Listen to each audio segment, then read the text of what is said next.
Coming up on the program, an easy way to start your pepper seeds.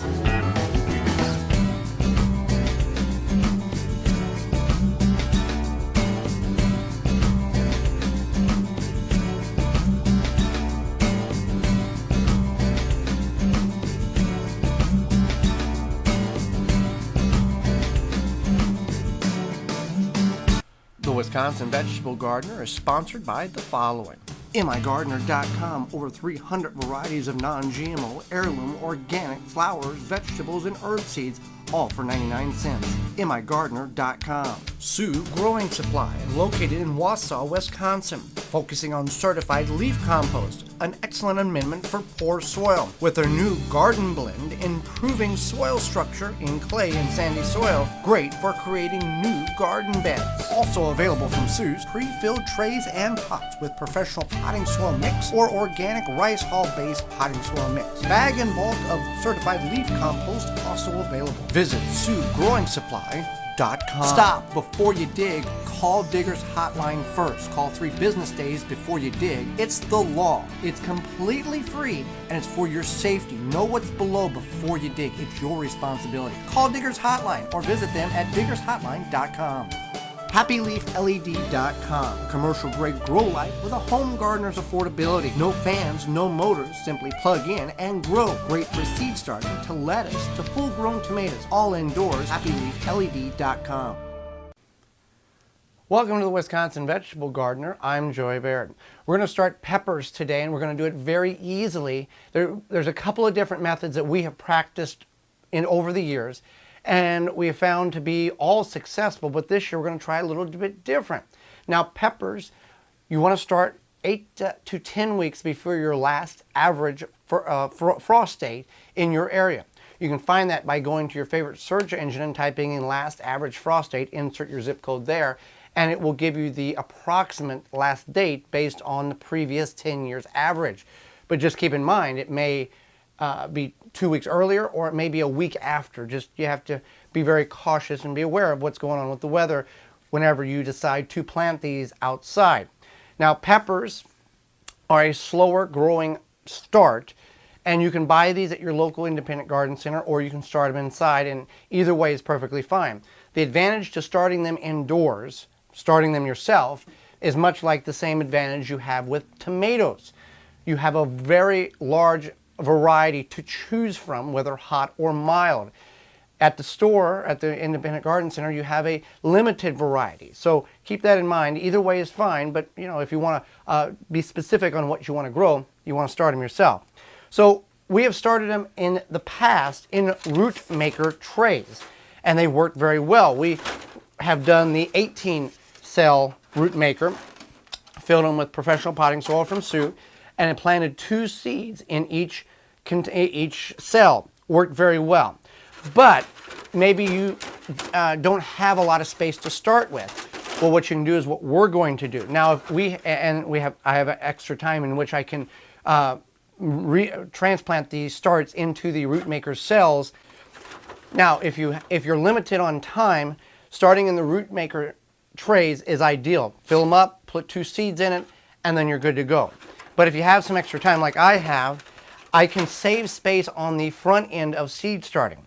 What that means is each one of these little pots, containers that we got years past from the garden center when we bought transplants, we can start each variety in each one of these. Now, if you don't have these, you can use the party cups, you can use any type of container.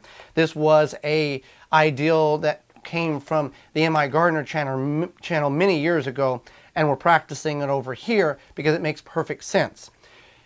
We've got 10 varieties of peppers that we're going to start. If we was going to do it the traditional method way, by putting 2 seeds in each one of these cells or 1 seed in each one of these cells, and what this does, it propagates and develops more roots and prevents the wraparound that you're accustomed to when buying plant starts. They don't get root bound. They produce a lot of roots, and a lot of roots equal a healthy plant. But if we're going to start 11 varieties or 10 varieties, and each variety we're going to start 5 to 6 pepper plants, so it takes up a lot of space initially. So what we're going to do is we're going to take and put 5, 6, 7 seeds in each one of these containers, these little pots, put the label on it, and these will take 7 to 14, maybe 18 days to germinate. So it's going to take a while. Then at the time that these have all got to about the same height, we will go ahead and I will determine, okay, if we've got an average of 6 per cell or 6 per cup, we'll take the best 4 and then plant 1 per cell here, and then that will be their home until we take them outside. Now the potting soil we are using is professional potting soil from Sioux Growing Supply. If you're using a non or a soilless medium, these plants, peppers, whatever you're starting, are going to need some type of feed, some type of fertilizer. A soilless mix, even the expandable peat pellets work great, but they don't have any nutrients. They're just a medium for the plant to grow in. So you're going to have to feed them with an organic or inorganic fertilizer or liquid feed at 1/4 of the strength, and after about 4 weeks, and then you can increase that strength value. With the professional potting soil and other potting soils on the market, this has slow release fertilizer in it. It has some peat moss in it. It also has some vermiculite in it, as well as certified leaf compost. So it actually has a lot of nutrients packed into the potting soil.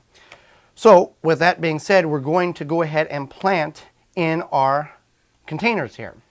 So I filled all my containers up, and the soil is moist, and that is the key. No matter what type of medium you're using, be sure it's hydrated for 2 important reasons. One, so it doesn't become hydrophobic, which means it repels the water and it takes a very long time for the contents of your potting mix to reabsorb moisture. Secondly, the soil is already moistened, so we don't, or the potting mix is already moistened, so we don't have to go and water it right away. The seeds can begin to absorb that moisture and begin the germinational process. You can also bottom water these in a 10 by 20 flat, very easily to do. Now, we're going to use, we got 10 varieties here from migardener.com. Nice thing about migardener.com, on the back, it's just not a throwaway bag or seed packet. There's a lot of very important information on the back. 50 seeds in here. We're not going to use all 50. We're probably going to, on the hot peppers, we're going to back down for probably 5. On the non-hot peppers, the mild peppers, we will probably go 8 or 9 peppers, depending on what comes out of the package when we pour it. Another thing, it's important to label your peppers at the start, because all pepper seeds look the same, whether they're hot peppers or mild peppers. And for example, Hungarian sweet peppers and Hungarian hot peppers are identical, especially when they are growing on the vine and they're neighboring one another. Until you bite into it, you do not know what you have. So it's important to label them, unless you want to lose some friends that way. Then you can go about and just mix some peppers up and go ahead and feed them that way. But you want to label them. So with this here, we're just going to open it up and we'll just see what falls out. 2, 4, 6, 8. Let's just go another one. That's 11. That's good enough. I'll back one down. And also, if you want to, you can put on the label here the number of seeds you're putting in there, just so you know, okay, I've got 8 coming up. I already have emerged. I got 2 more waiting, or it's been 20 days. I'm not going to have any more. So we just want to space these out, because we don't want the roots to get too entangled, because in about 4 to 5 weeks, I'm going to go ahead, and that will be the time where I can go ahead and move them over to the root makers before they get too strong of a root development on it, so they can start propagating roots or producing more roots in the root maker. So we want to take just a little potting soil and basically just dust the top of this. And again, if you get too much, I mean, you're looking at 1/4 inch, but if you get a 1/2 inch or whatever, we're going to keep this simple. If we get too much on it, it's fine. The seeds are going to push through the soil because it's good loose soil, it's moist soil. They're not going to have to struggle through a crust or clay. So that's a simple way to go about doing it. So I'm going to get the rest of these planted, and then we're going to talk about fungal gnats. So I got all varieties planted, and now we're going to discuss about fungal gnats. Fungal gnats occur in very damp or very extremely wet soil, and you'll see there's the little bugs flying around. Now what fungal gnats do, they eat fungus that's in the soil and they reproduce. So what you can do is couple of ways you can reduce the number of fungal gnats that you have in your grow room or in your home. One being to take the soil that you've purchased and allow it to warm up inside. If it's extremely cold outside, bring it inside, let it warm up for a week or two. And what happens is if there's any bugs or eggs in there, they're going to hatch and they're going to be active in the bag of soil. So at that point, you take it outside if it's extremely cold and you freeze that bag and you kill them off that way. And then you can bring the bag back in and thaw it out and use the soil as normal. We've done that. It works really, really well.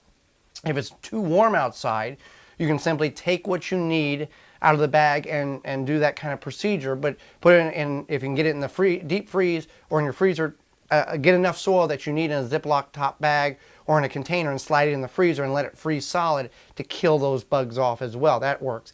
Another thing is, again, keep the soil damp but not soppy wet. Also, you can use cinnamon. Cinnamon is an antifungal properties that reduces the amount of fungus that's in the soil, that reduces that if there's not a whole lot of fungus in the soil, the gnats are not going to come eat the fungus in the soil. As well as the cinnamon has that aroma. For us, some people might find it very pleasant. For the gnats, they don't like it at all, and that helps rid the gnats of that area as well, of the seeds. So you want to keep that in mind. Now also, we've heard it over and over again that peppers need a lot of bottom heat. They're a tropical plant. They need a lot of bottom heat. We've experimented with this procedure a number of times over the years by putting a heat pad underneath it and trying to keep the bottoms warm and that whole procedure. What we have found is if your grow room is of an ambient temperature of 65, 70, 75 degrees, bottom heat is not really needed. They're going to germinate in 14, 18 days no matter what. If you're in a very cold grow room or if you're in like a greenhouse, then you will need to put that bottom heat to it to allow the seeds and the soil to warm up. But again, if you're just starting these inside, perfectly fine. If your house is warm enough for you, the seeds are warm enough, or the soil will be warm enough to germinate the seeds. And we're going to put these underneath the Happy Leaf LED grow lights. If you choose not to use the Happy Leaf LED grow lights, you can put these next to a windowsill, rotate them around as they grow. You might get a little legginess. And when I move them over to the root maker trays here, I'm not going to bury them deep. As tomatoes, you bury them deep. Peppers are a nightshade crop as well. But by burying them deep, there's no advantage. There's no root development up the stalk like you get with a tomato plant. You might get a few additional roots around the bottom quarter above where it was traditionally or normally in the soil level was at. But there's no benefit. They can even actually hurt the development and the growth of the peppers. So growing peppers, very easy to do. We're doing it in a very compact way right now, and then we'll move them over to the larger trays once we decide the number of peppers and the health of picking the strongest ones and moving them over. Thanks for joining me. Join me again next time for more organic gardening, food preserving, and seed starting. I'm Joy Baird. For more information, please visit thewisconsinvegetablegardener.com.